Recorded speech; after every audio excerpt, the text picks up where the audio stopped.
Okay, so you're very welcome. My name is Avril Ivory and I'm a health psychologist and a psychotherapist, and I frequently work with medical staff.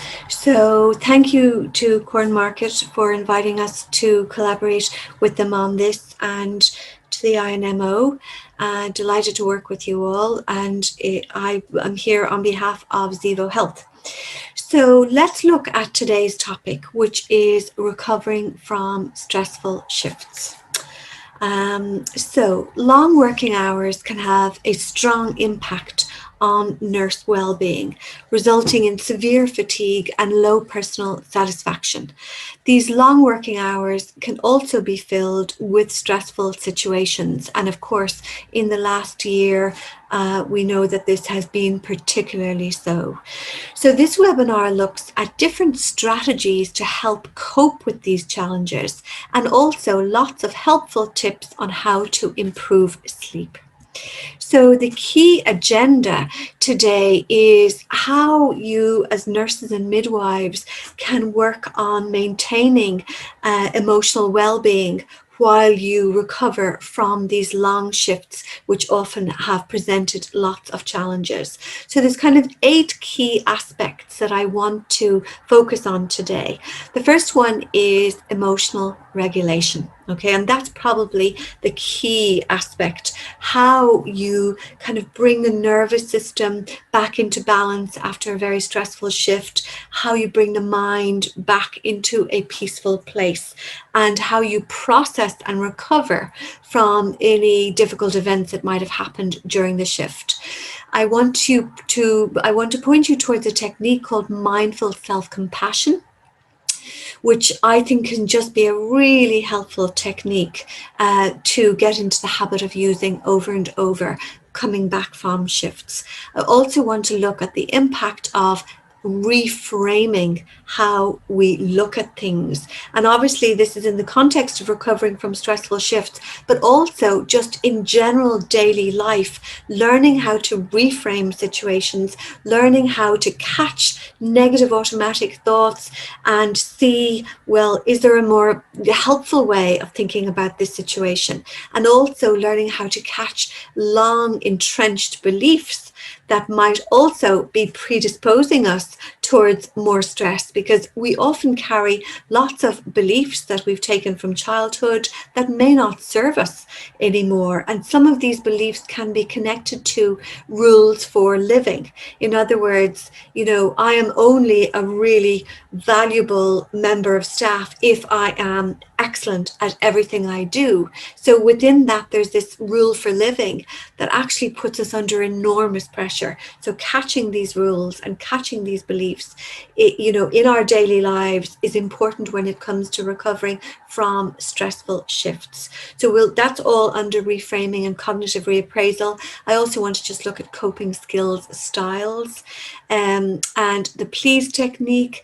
And then we'll move on to sleep itself, switching off rituals, sleep, you know, after day shifts, but particularly also after night shifts, because that's a little bit more challenging.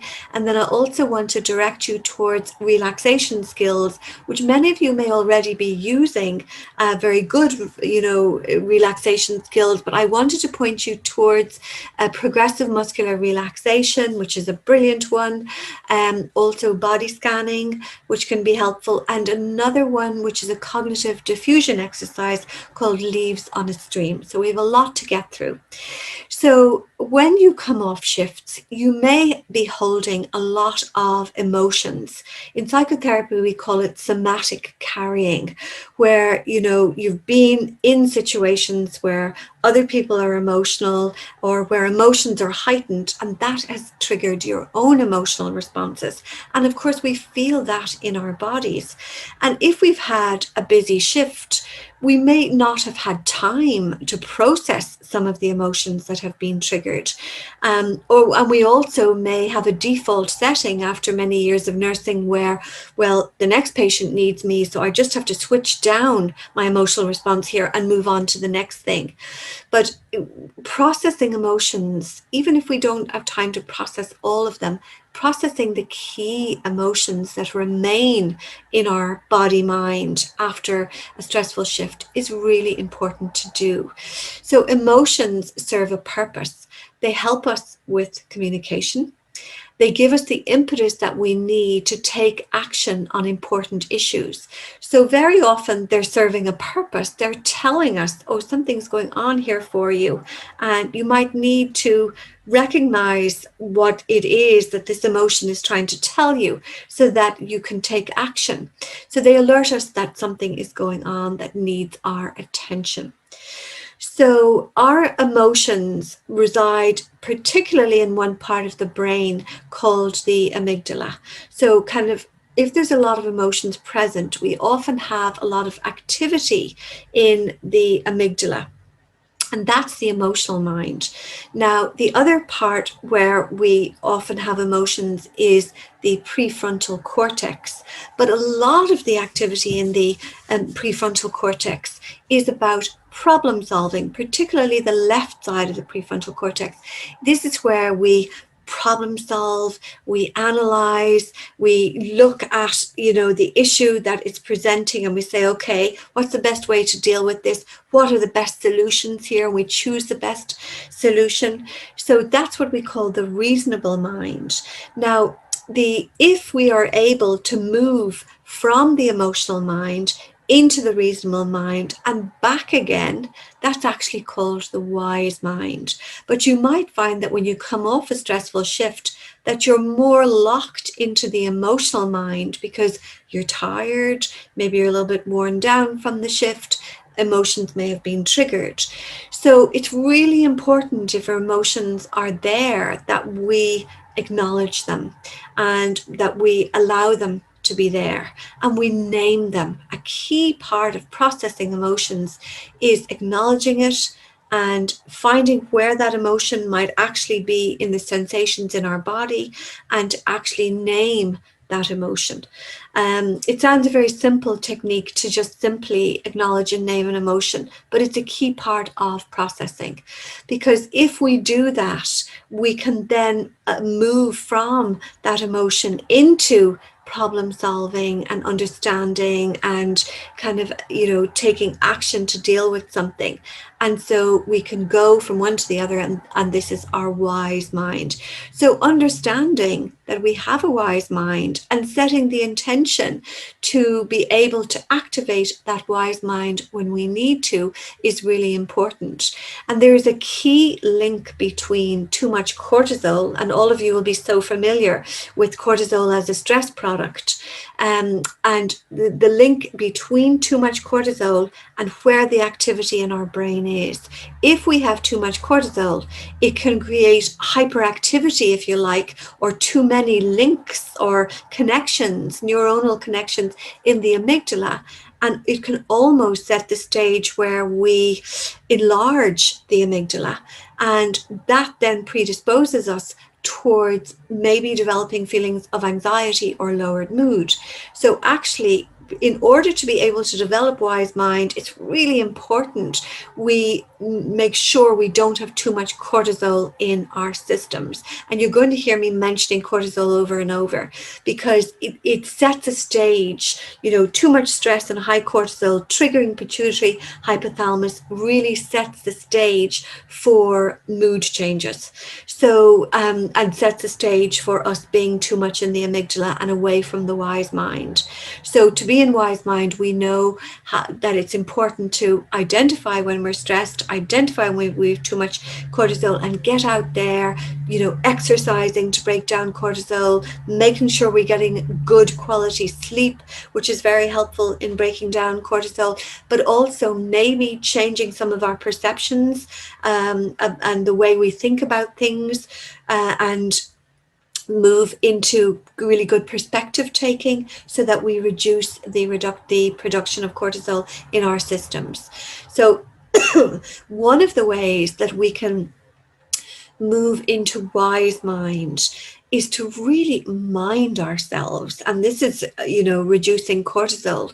And the technique that I would recommend is mindful self-compassion. So when you come back home after a stressful shift, Just taking a few minutes out, in a quiet room, obviously before you go to sleep, just to acknowledge how you are actually feeling. Because when you acknowledge when you're actually feeling, then you can say to yourself, what is it that I need to do now? That simple question.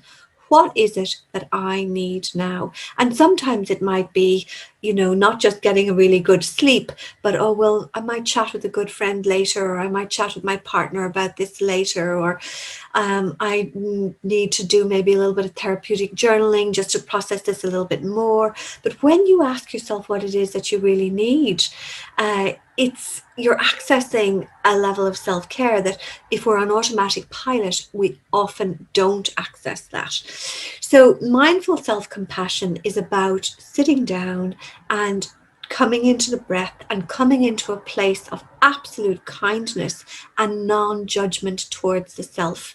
And then it's saying, well, what emotions are present? Now, you may have one very strong emotion, like it could be anxiety, or it could be frustration, or it could be anger, or it could be, that your mood feels a little bit low, or that you feel very sad, or it could be a feeling of grief, or it could be a couple of emotions together. But just label them. Try and name, come into the breath, come steady into the body and say, okay, what emotion am I actually experiencing now? And then bring the awareness of that emotion into the body. So say, for example, you're feeling a little anxious and a little sad after a shift. Where do you actually feel that in your body? Try and locate it and bring the breath to where that is. So you're breathing into the sensations. So for some people, and I see this in clinic all the time, because we use a technique called somato-emotional release, which is part of craniosacral therapy, so that the somatic carrying is reduced and somebody lets go from the body and the mind, the emotions that are there. So, for some people, they'll say, oh, I get a really strong knot in my stomach. And that can even sometimes, cause an irritable bowel if the stomach's very knotted. Or somebody will say, oh, my trapezius muscles get really, really tight. Or, oh, I think I'm grinding my teeth or clenching my jaw because my jaw is sore, the back of my skull is sore. And this is actually, we're seeing all of these kind of symptoms in medical staff who have been working so hard in this last year in particular. So, finding where those sensations are in the body and just breathing into them, and then just use soften, soothe, and allow. So say it's your stomach and you feel like you have a knot of tension in your stomach. I want you just to bring your attention to that area. You might put your hand on the area and just soften all the muscles around the area. You can almost feel maybe the belly just relaxing, the muscle just letting go of what it's holding. Or this could be your jaw or your shoulders, wherever it is. Soften the area around the holding pattern. Soothe yourself. So talk to yourself in a different way. You may need to say to yourself, look, it wasn't brilliant. You didn't get through, perfectly that shift, but you did well and you're doing really well and you've got this. You're managing these situations very well. So reassure yourself, encourage yourself, talk to yourself in a really positive way. And then just allow the experience that you're having emotionally to be there. Don't suppress it. In chemotherapy, we talk about emotional inhibition, which is, oh, it's okay to have these emotions because they're really positive emotions, but it's not okay to have disappointment or sadness or fear. And it is perfectly okay. All emotions are okay. It's about acknowledging them, hearing what it is they have to tell us, and allowing them to be there, and then they pass. So mindful self-compassion, and you'll find more if you Google Kristen Neff. It has done a huge amount of work on mindful self-compassion, and you could actually download a video even to bring you through that exercise. It's lovely to do. Another key aspect will be how to use cognitive reappraisal after a stressful shift. So remembering that men are disturbed not by things, but by the principles and notions which they form concerning things. And this is, from Epictetus in 55 AD. I think Shakespeare more recently said, nothing is neither good nor bad, only thinking makes it so. And Beck, who's one of the founders of cognitive behavioral therapy, he says that by modifying faulty thoughts and maladaptive beliefs, we stop excessive emotional reactions and self-defeating behaviors. Okay, and we'll come to beliefs more in a second. So for every situation we have, whether this is during a shift or in our home lives or any situation, we will have our physical sensations in our body, our thoughts, our feelings, and then our behavioral responses. Now, what can happen sometimes is the feelings are there, but we haven't actually caught the thoughts that have triggered those feelings. The more aware we are of what was I thinking there, what actual belief or thought process has created that feeling, because most feelings are preceded, or it's exactly contemporaneous in time with the thoughts that we have. And we've so many thoughts that we often don't catch them.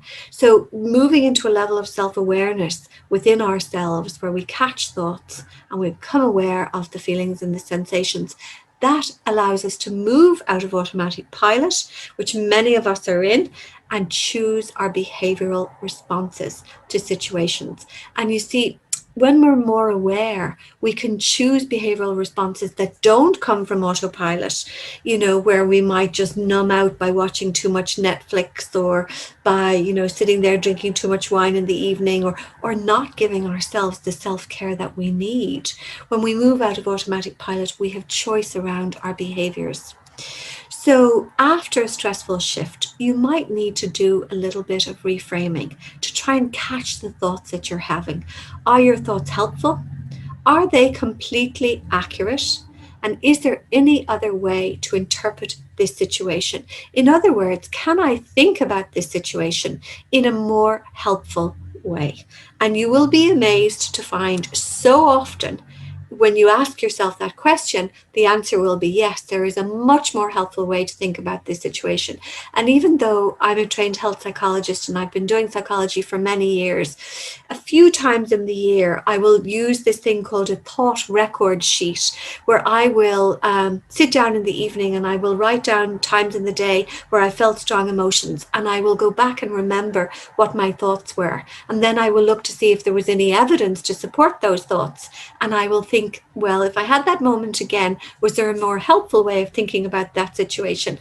And I'm always amazed how I sometimes, when I do that exercise, I realize my thoughts were so irrational in that situation. So this is why I continue to do this practice several times in a year, so that I'm really reminding myself the power of reframing, because we've 50 to 60 thoughts in a day, and many of these are just not rational, and we call them NATs, negative automatic thoughts.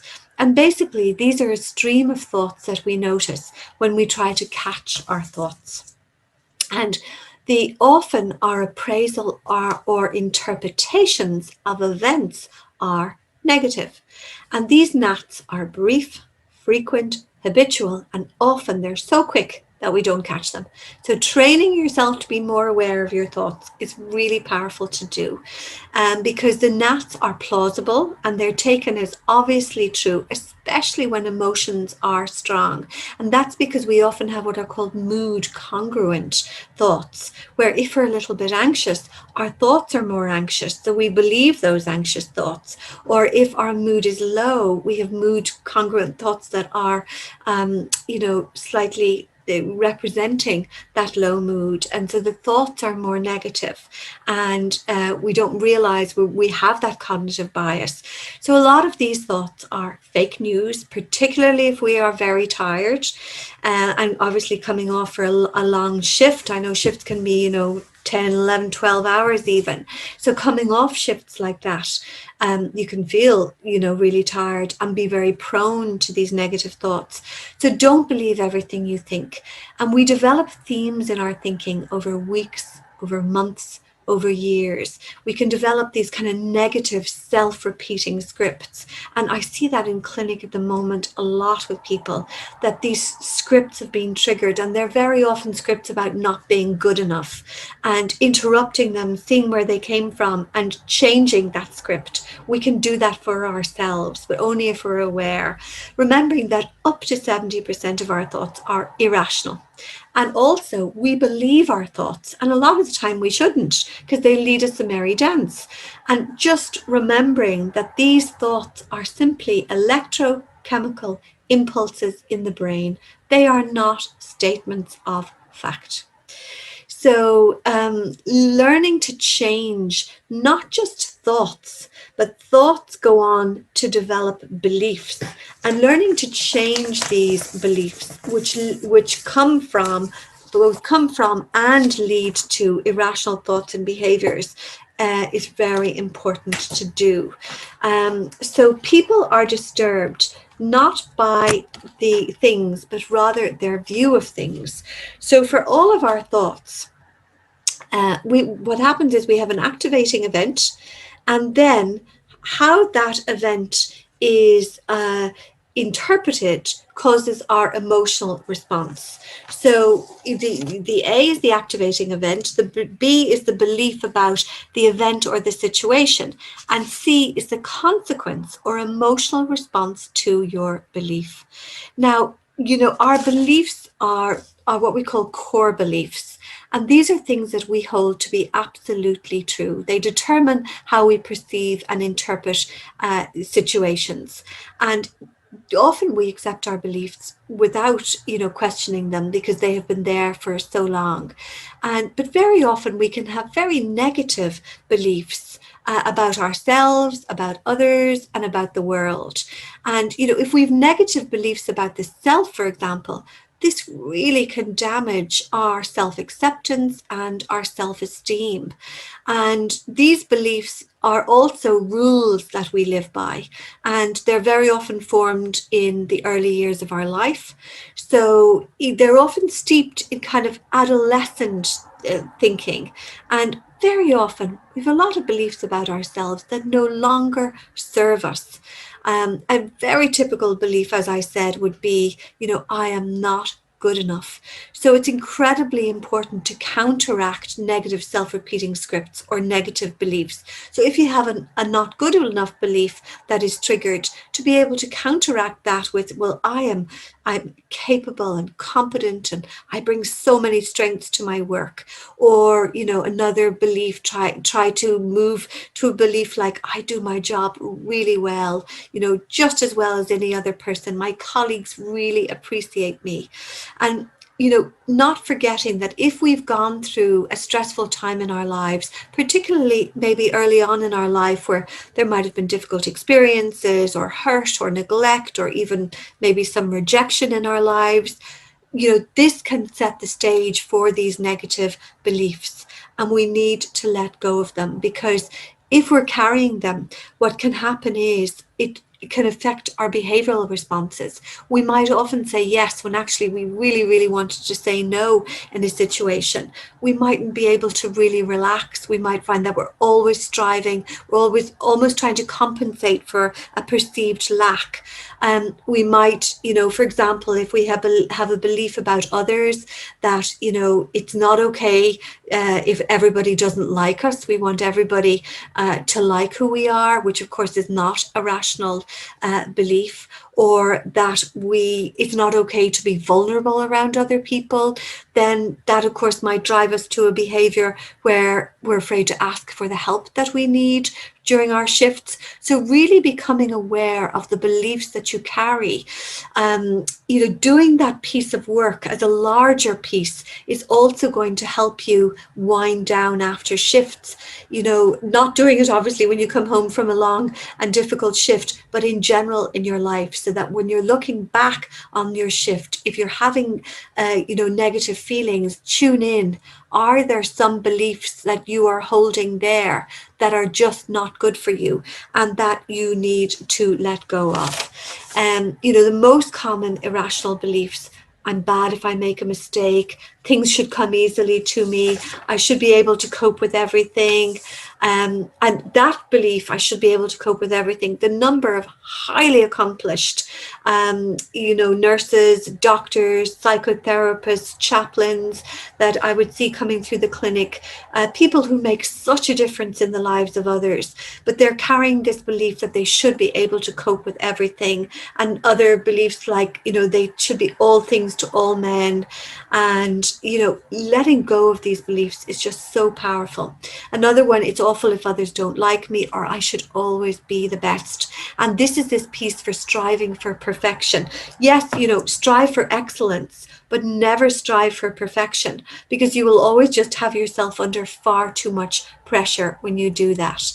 And the other thing, piece of work that you can do so that it makes it easier for you to recover from shifts, is identify faulty, maladapted ways of thinking about situations. And all of us do these to one extent or another. The last one on the list there is catastrophizing. I used to be a great catastrophizer. I used to catastrophize about everything as a younger woman, and I had to train myself to let go of that behavior. So a mental filter, well, this is where, we are seeing the negative in situations. And again, because we have mood congruent thoughts, if we're very tired after a shift, it's very possible that this will kick in where, oh, I should have said this in that situation. Oh, I shouldn't have done that. Particularly if you see must, ought, should, you're probably caught up in an aberrant cognitive strategy. The tyranny of the shoulds, they're sometimes referred to as. So because we've mood congruent thoughts, you might find you're self-doubting some of your decisions. You're second guessing yourself, you're focusing on the negative, and you might be rejecting the positive. So train yourself after a shift to focus on the things that went well, and say, oh, I had a lovely interaction with my colleagues, or oh, we had a good laugh at the nurse's station about such and such a thing, or a moment where you really connected with a colleague or with a patient, or a moment where you made a massive difference in somebody's life on the shift. So training yourself to have these kind of positive ways of looking at things.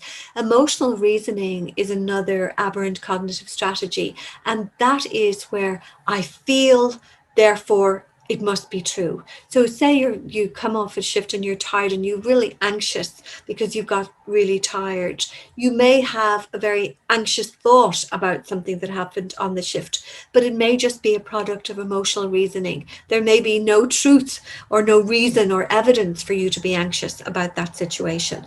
So the other one is exaggerating the negative and also jumping to conclusions, putting two and two together and getting six. And again, it's something we do when we're tired or run down. So maybe a manager or supervisor had said something to you, and there wasn't time to clarify what the comment meant, so you jump to all kinds of conclusions about that comment in the absence of clarity. So catching that one, and of course catastrophizing, which is a very common one, where you're just kind of assuming the negative about things. And these are much more likely to happen when we are tired or when we've been working very hard. So, replace them if you can with positive self-statements. And I am a huge fan of positive self-statements. So, as a nurse midwife, I'm really helping to make a difference. We know the extraordinary contribution that nurses and midwives always make, but never more so than in this last difficult 12 months. So using these kind of statements, I'm really helping to make a difference. I have all the strengths and resources that I need to cope. I'm very confident, and I just, making a greater and greater contribution all the time. I'm in control of these situations at work and in my life. I've clear goals, visions, dreams, plans, and I'm moving towards them. And I have my wise mind, which gives me good, clear guidance. Other coping statements, more general ones: this moment is perfect just as it is. Even if you're thinking back and a moment situation was really challenging, by saying this moment is perfect just as it is will help you focus on the lesson or the learning that may have come out of that challenging situation. And hopefully, it will also prevent you from personalizing, because this is something that we often do, and it really stops us recovering from difficult situations. We personalize it. We see ourselves as a failure. We make it something negative about us rather than allowing it just to be as it was. So, learning to see challenges as opportunities for growth and learning not to personalize are really important parts of winding down from stressful shifts. And using a statement like "this moment is perfect just as it is" can be helpful. Or "I choose to see this challenge as an opportunity." These shifts will get easier and easier as time passes. So, all of that is what we call reframing, catching negative automatic thoughts, saying, is there any evidence for these thoughts? What's a more helpful way of thinking about this situation? If I had that moment again, what would have been a more helpful way to view that situation at that moment? So that is, your classic reframing, but also reframing your beliefs. Catching, are you going around carrying beliefs about yourself that are no longer pertinent or that are no longer serving you? And sometimes you might want to tease those out with a really good confidant or friend or colleague, either about your beliefs in the work situation or about your beliefs, outside, about your worth and your value. It's incredibly important that you see your worth and your value. And I work with so many people who make such extraordinary contributions in their daily work as nurses, midwives, doctors, psychotherapists, and they don't see their value and their worth, and they don't see their strengths. So reframing is also about seeing your strengths. And the benefits of reframing: better quality of life, better energy levels, lower risk of depression, better mental and physical health, and you'll be able to catch your negative thoughts and change them. There's a lovely book called Mind Over Mood by Greenberger and Podesky. Mind Over Mood. If any of you feel you need to do more work around your beliefs and reframing situations, that's a workbook that can be really helpful.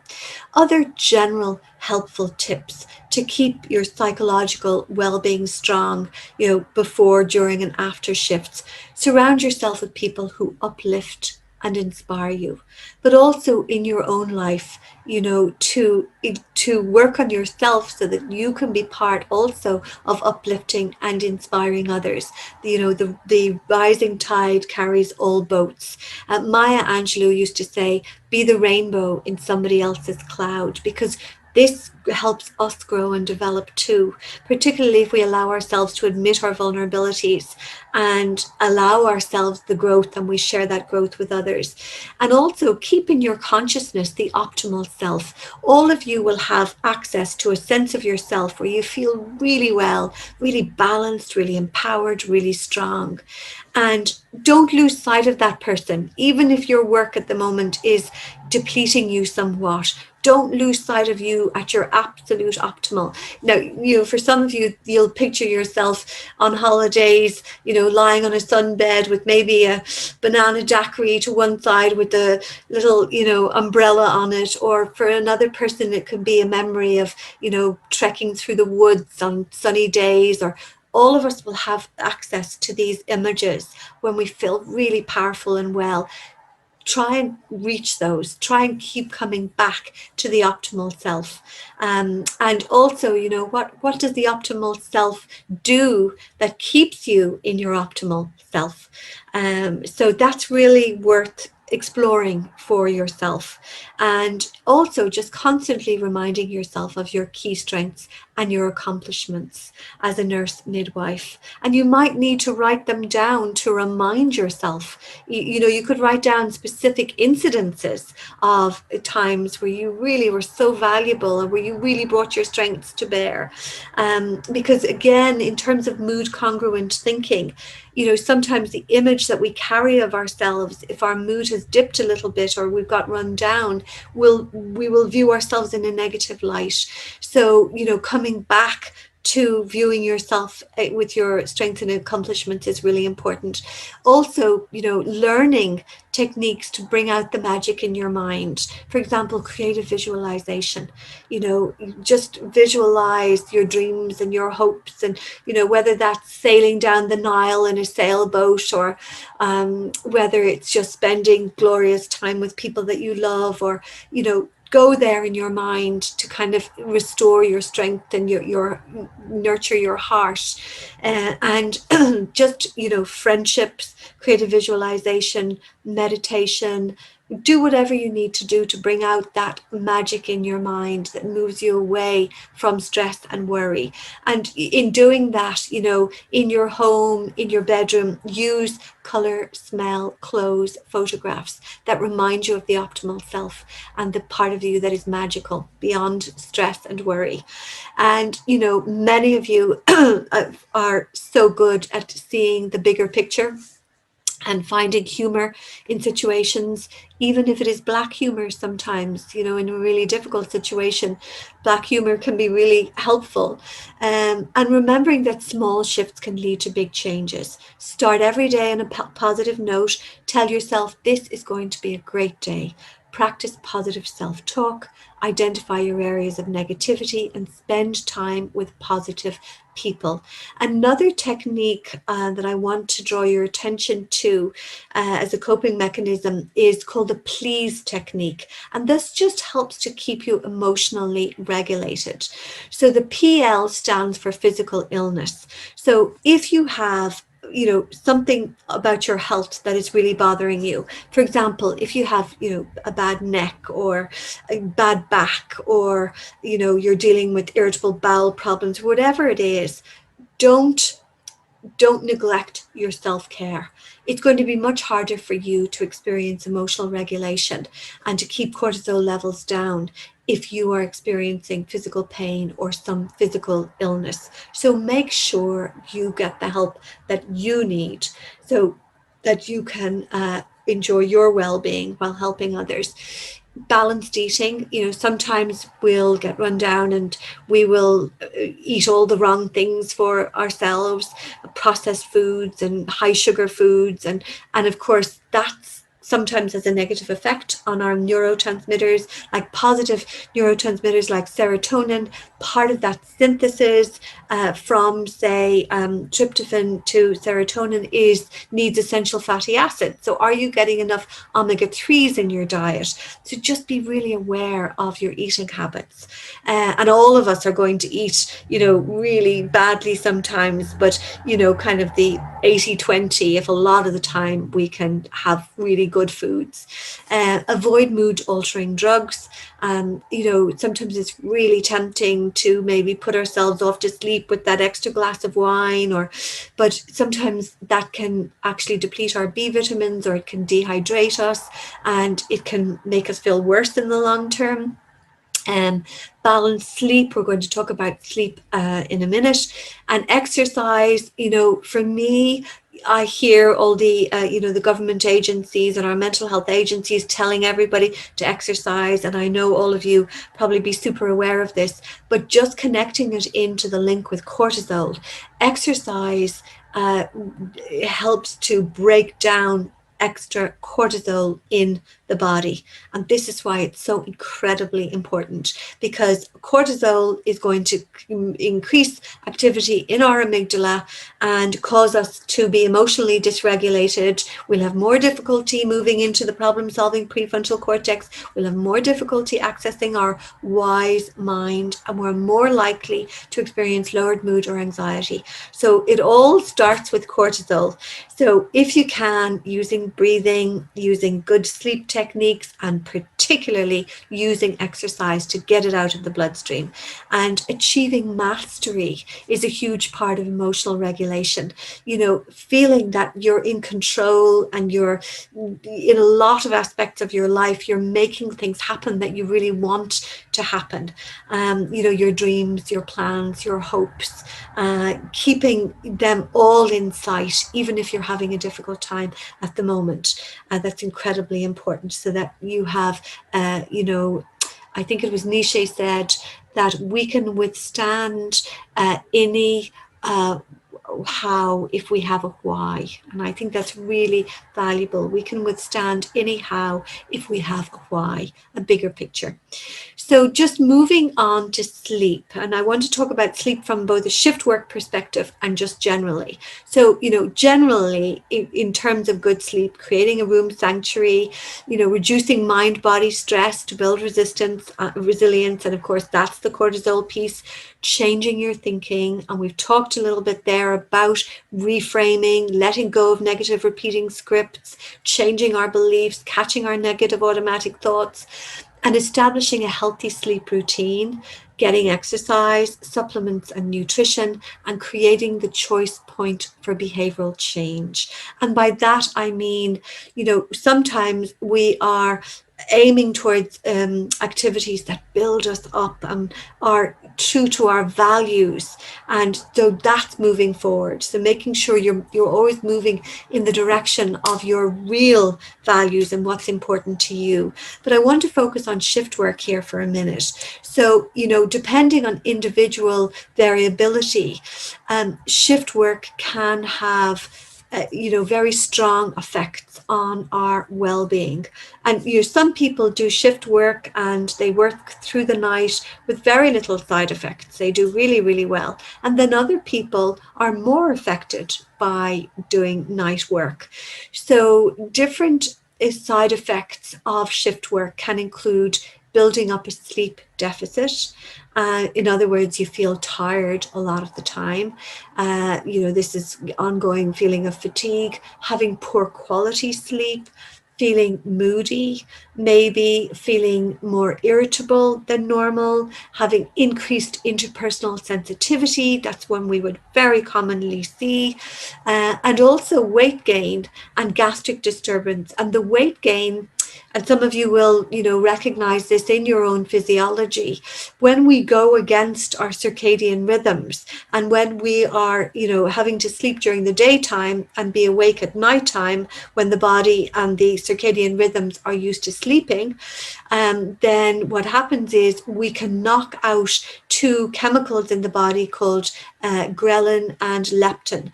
And ghrelin I would often think of as being like gremlins, where they give you the munchies. You're craving carbohydrates, so that's often why you'll put on a bit of weight. And also because if you get fatigued from your shifts, then you're also going to, you know, not do the exercise that you would normally do.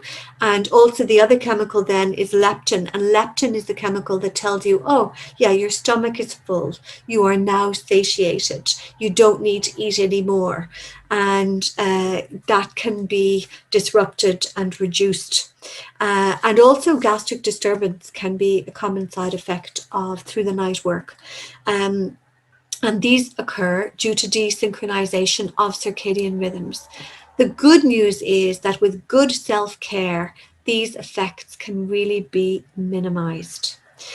But night shift workers need to be strategic. They need to plan sleep carefully and try and make up as many hours of sleep as possible to avoid too much sleep debt. Because, you know, we are ergonomically designed to need about roughly 56 hours sleep in a week. So, you know, to have 7 shifts of 8 hours sleep. Now, you know, some people will get away with less than that, but really optimal sleep, it does say 8 hours at a time, and, you know, 56 hours in total in a week.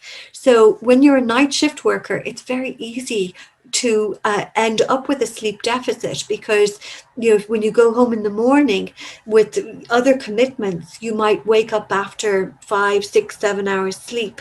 So it's really knowing that you need this 56 hours. And when you get your roster saying, okay, they're my working hours, now where are my sleeping hours? And deciding where they're going to be and sticking to that. So taking an active and organized approach to getting enough sleep is absolutely crucial. So schedule a sleep plan and stick to it, and avoiding this deficit is the key goal. Make shift work for you. So on the morning of the first night shift, that morning, have a lie on in bed, so you are building up some sleep credit.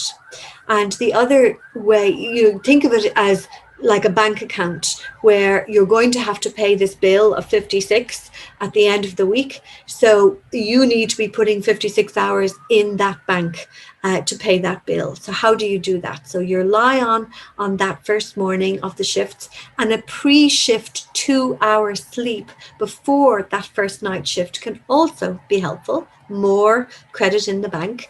And after each shift, aim for as much sleep as possible. Don't build up a debt. And I know that's difficult for many with family commitments, but it's about prioritizing it for your well-being.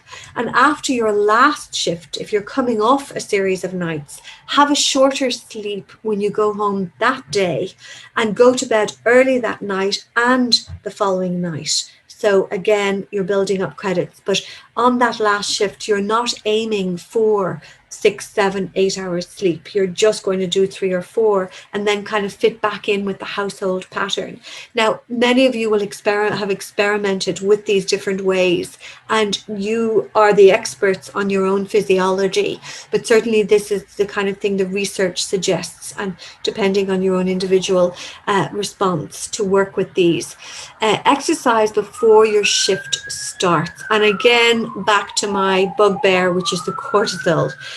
Because the one thing that's really going to help your body deal with the desynchronization of the circadian rhythms. In other words, you're sleeping when you should be awake, and you're awake when you should be sleeping. So you're not working with the rhythms of light and dark. You know, the way the melatonin is secreted after the light fades, because we're still very much like hunter-gatherer man. Our brains haven't evolved that much. So when the darkness comes, that's a signal for the melatonin to be secreted in the brain. And then when the light comes in the morning, the melatonin is suppressed and the cortisol rises up in the morning.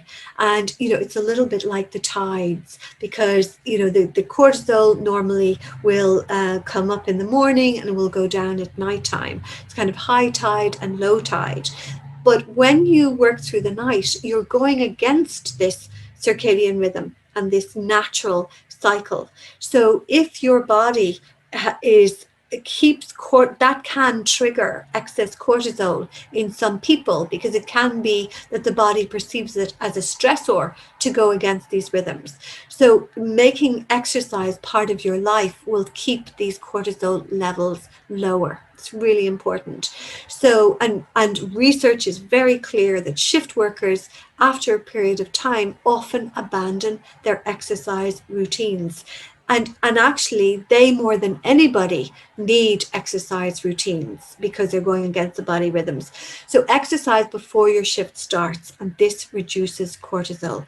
Do it outside in nature if you can, to get the bright light exposure, which helps circadian rhythms. Roll up your sleeves out there, let the light be absorbed, and that's vitamin D, and that has an effect on the pineal gland, and this helps us synchronizing in your own rhythms. Have your largest meal before starting your night shift. And that's to do with your metabolism and your blood sugars, because if you're having a big meal between midnight and 6 a.m. in the morning, your gut is going to have great difficulty digesting that, because digestive enzymes go low at nighttime. And then if it's sitting there in your gut, that means you're not going to sleep properly, and also then the liver is overburdened. So, being careful about how you eat during your night shifts, just to eat more lightly, and don't load up on caffeine towards the end of a shift. Rotating shift workers are unable to keep a regular sleep schedule. I don't know if many of you do these rotating shifts where sometimes you're on evening shifts, sometimes you're on night shifts. It's not always the same.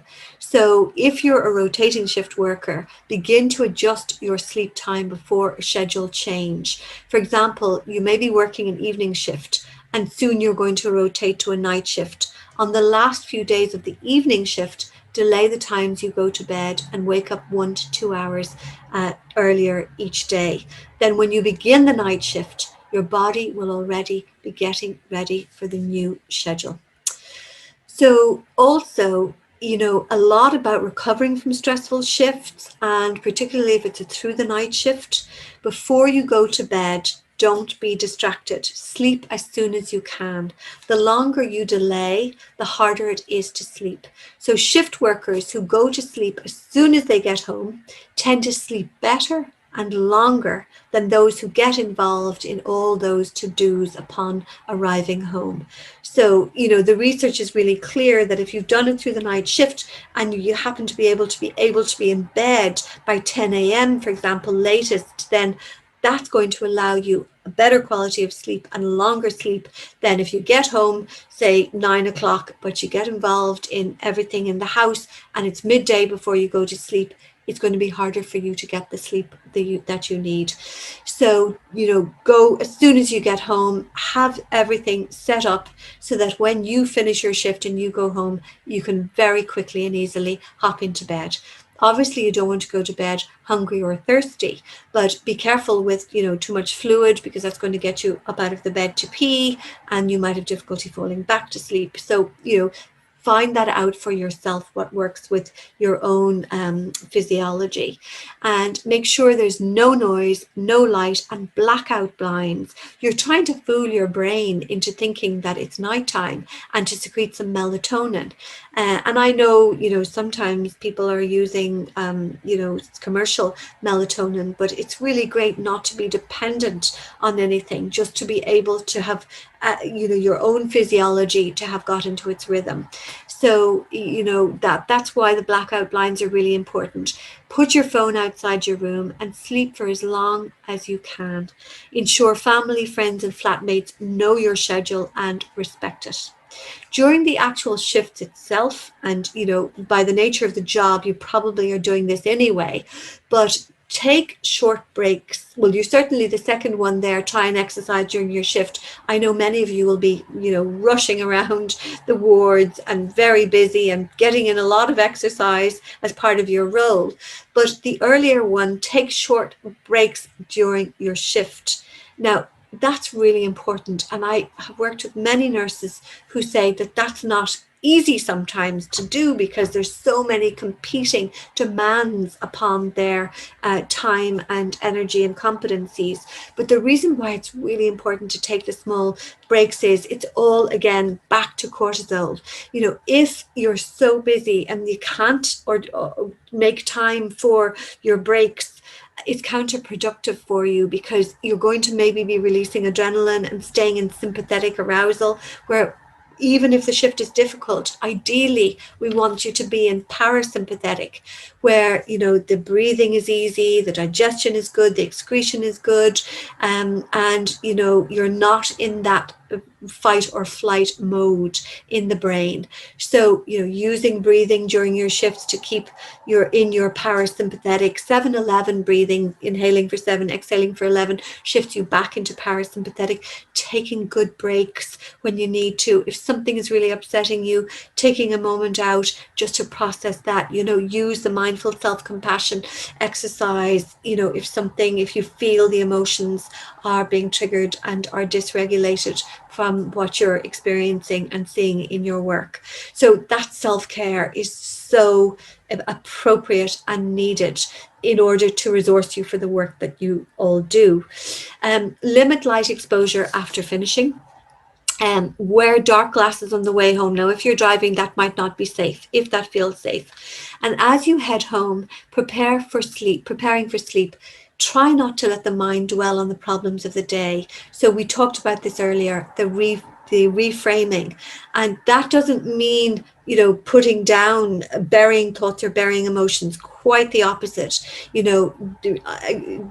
Tuning into the emotion content that is there, doing the mindful self-compassion exercise, honoring, acknowledging emotion, and honoring what is it that I might need now after this shift. What has been my experience? How am I actually feeling? And you do the soften and the soothe and the allow. And then, but also, okay, is there a more helpful way for me to just think about how this shift has been? That's the reframing piece. And have your bedroom when you go home as a sanctuary, no TV, computer, phone. Build positive associations between your bed and sleep. If necessary, wear an eye mask. So you've got the blackout blinds and you've got the eye mask. So again, you're showing your pituitary hypothalamus, oh yeah, it's darkness now, time for melatonin and sleep. If you have worries or concerns, write them down, commit them to the pages, disengage from them. And if sleep eludes you, have a relaxing tea, read a couple of pages and try again. In shift work, the cortisol level is high when it should be low, and melatonin is low when it should be high, particularly for young workers. So you may need some relaxation exercises or rituals to get to sleep. 7-11 breathing would be always my go-to because it brings you into parasympathetic, out of sympathetic. But it may be a meditation like a body scan. There is a website called PaloozMindfulness.com, that's spelled with a P, Palouz Mindfulness. They have a lovely 20-minute body scan, and you might be asleep halfway through that. What do you need to do to move into parasympathetic? So exercise is a key way of reducing cortisol. Exposure to natural light helps the circadian rhythms. So the bottom line as shift workers is that there is such a need to focus on living a healthy, active, outdoor life to balance these rhythms. And whether you're working day or night, create a room sanctuary. The ideal temperature to fall asleep and stay asleep is 65 degrees. Avoid blue light, that's your phones and your iPad and your electronic devices, as this reduces the production of melatonin. Stop watching TV and switch off bright lights 2 hours before bedtime. That's obviously for day workers. And read a book to relax or meditate. Create an environment consistent with restful sleep, and ensure your room is decluttered and that it's a relaxing space. So we've really spoken about stress and the relationship with cortisol. Stress increases overthinking and activates our stress hormones, which prevents us from sleeping. So elicit the relaxation response to calm the nervous system. A couple of yoga postures for some people, Tai Chi, some meditation, creative visualization, doing the 7-11 breathing we just mentioned, mindfulness like PaloozMindfulness.com, brilliant resource, taking a warm bath, and make sure it's not too hot, reading a couple of pages of a book. And increase your resilience by integrating what we call high frustration tolerance approaches. Again, this is about the soothing, this is about the messages we give ourselves, the voice with which we address ourselves. I can manage this. It's uncomfortable, but not a disaster. So if you're not sleeping properly, if you won't go off to sleep, just soothing yourself, again, speaking to yourself in a really positive way. And also consider what is in your control and what is outside your control. In general in our lives, this makes us more relaxed. Take action on what you can control, build acceptance, and practice letting go of what is outside of your control. Be careful of caffeine. If you're on a day shift, even after midday, and on the night shift, just remembering it stays in the system for up to 6 hours. So, it can actually interrupt your sleep 6 hours after you've had a strong cup of coffee. Natural sunlight or bright light during the day helps your circadian rhythms. Avoid alcohol before bedtime. It disrupts melatonin, interferes with the circadian rhythm, causing restless sleep. And eating late in the evening also interferes with melatonin production, and also eating heavy saturated foods during a night shift. That's just going to sit in your gut, as we said. So always digitally detox, clear your room of all devices, and keeping to a bedtime routine if you're a day worker that aligns to the rhythm will help your restful sleep. And if you can, whether you're a night or a day worker, go to bed and get up at the same time as much as possible. If you're on a string of night shifts, do the same thing night after night after night, because the brain loves routine. And it actually, research shows that if we stay in as much routine as possible, it's really helpful. So, for example, a study from the National Institute of Health showed that participants who went to bed late at weekends, so they'd one absolute routine during the week, Monday to Friday, and then they completely changed their routine at the weekend, that threw out their whole system. We've spoken about exercise, and I cannot say enough how important it is, because it has a direct effect on our sleep quality, duration, and all the different types. In terms of breaking down cortisol, particularly for night shift workers, the vigorous kind of cardiovascular exercise, and not everybody can do it, but if you can, that's brilliant. But also remembering resistance training, because that stabilizes our metabolism and it helps us with our blood sugars. Night shift workers can have unstable blood sugars, where they peak and trough a little bit.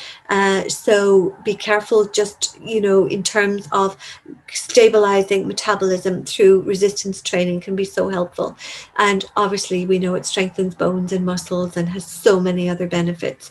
Mindful walking is also lovely. Fresh air can help to calm the mind and relax the body before sleep. And try not, obviously, to do vigorous exercise too near bedtime. So beds are for sleeping, not for working. At all times, keep your bedroom cool, dark and quiet. No portable electronic devices. Switch off your phone if possible. Try sleep-focused meditation. If you're not asleep within 30 minutes, try some journaling. Avoid planning or financial discussions before bedtime. So other techniques where, if you are coming off stressful shifts and you're trying the breathing and you're trying everything else that we have discussed there, and you've been doing your reframing and you've been trying creative visualization, and you're letting go of old beliefs that no longer serve you, and you're very aware of the protocols to put in place if you're a shift worker, in terms of having a very strict exercise routine and scheduling and prioritizing your sleep so that you get 56 hours. And so, putting all of these things into place, and also for sleep, using rituals like rubbing lavender oil just under the nose, or even, on the chest area. And so you do that every time you lie down to go to sleep. So that is a trigger. You might use, for example, magnesium. If you find that your body's very tense and tight when you're trying to sleep, taking some magnesium before you go to sleep can be really helpful. So, nutrient dense diet.